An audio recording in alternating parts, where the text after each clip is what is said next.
Why is there so much suffering in the world? Everybody thinks, I am doing so many good things. So why should I suffer? And the way I'm suffering, everybody else is also suffering. Some may be suffering more, some may be suffering less. This earth has a name which is given by Krishna. Dukhalaya ashastram. Dukh continues.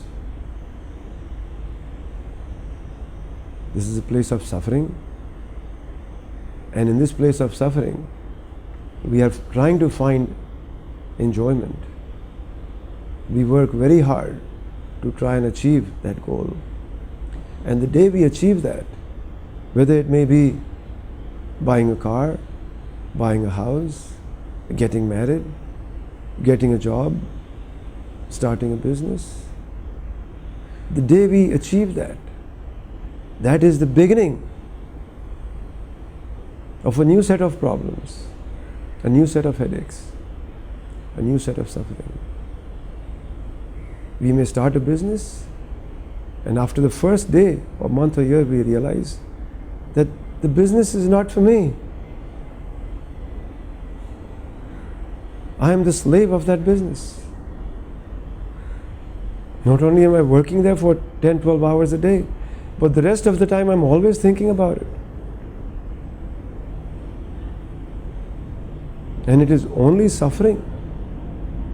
The money that I get out of it is temporary. And I enjoy it for a few minutes, but the suffering goes on. So why is there suffering? We are here on this earth because we chose to leave Krishna. We told Krishna the way at the age of 15 or 18, the child tells his father, Father, I had enough of listening to you. Now I want to do on my own. First we used to say, I want to be like you. Now the son says, I want to be better than you.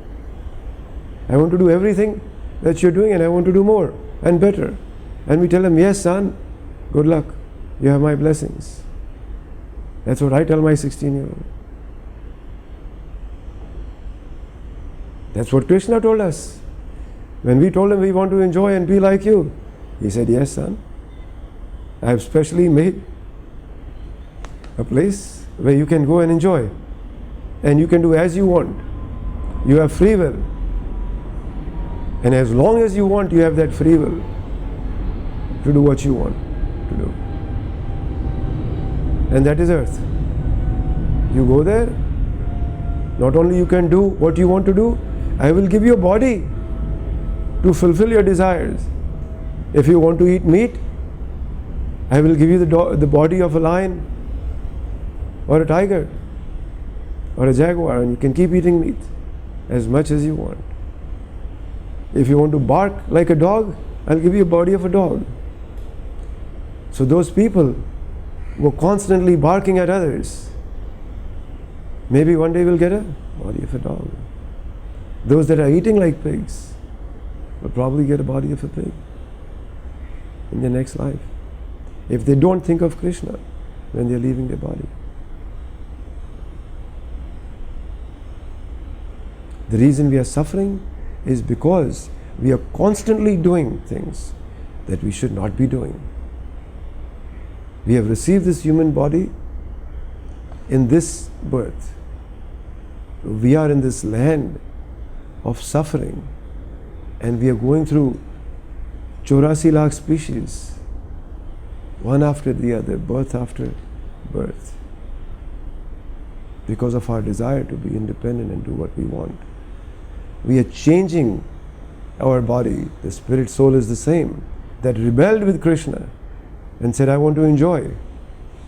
That brought us here. But while we are trying to enjoy, we are doing so much evil. Even in this body, when we walk, we are stamping on ants and insects. When we breathe, we are swallowing organisms. When we talk something, we could be hurting others. If somebody steals for his wife and kids, he will have to pay the price. His wife and kids do not have to pay the price.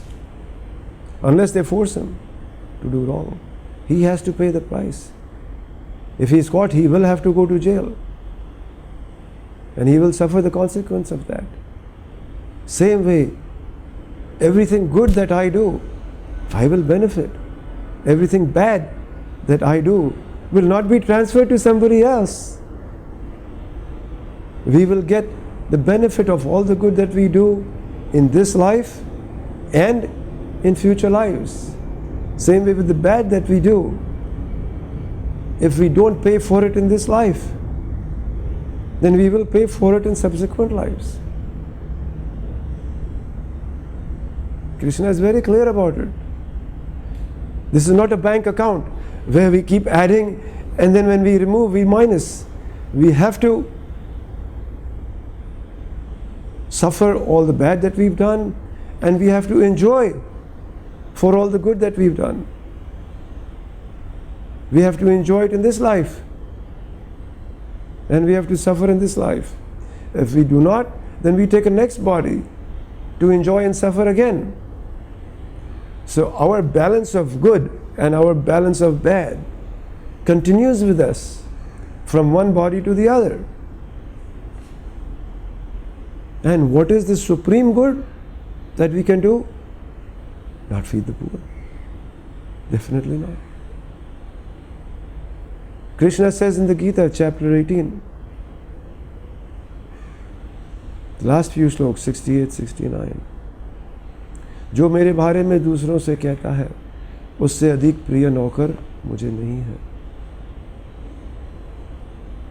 One who tells about me to others, there is no servant more dearer than him, nor will there ever be. And how do you tell others about Krishna?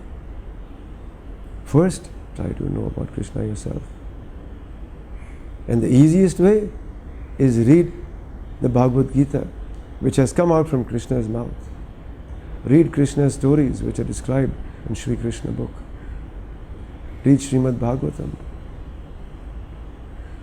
All that tells us about Krishna.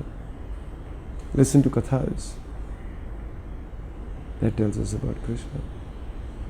And that will help us reach to a stage where we don't have to do any bad, either intentionally or unintentionally. If accidentally a person, while he is driving a car, hits somebody, he has hurt him. It was an accident. But that poor man's body is probably permanently mutilated. So he will have to pay a price by going to jail or getting time or getting punished.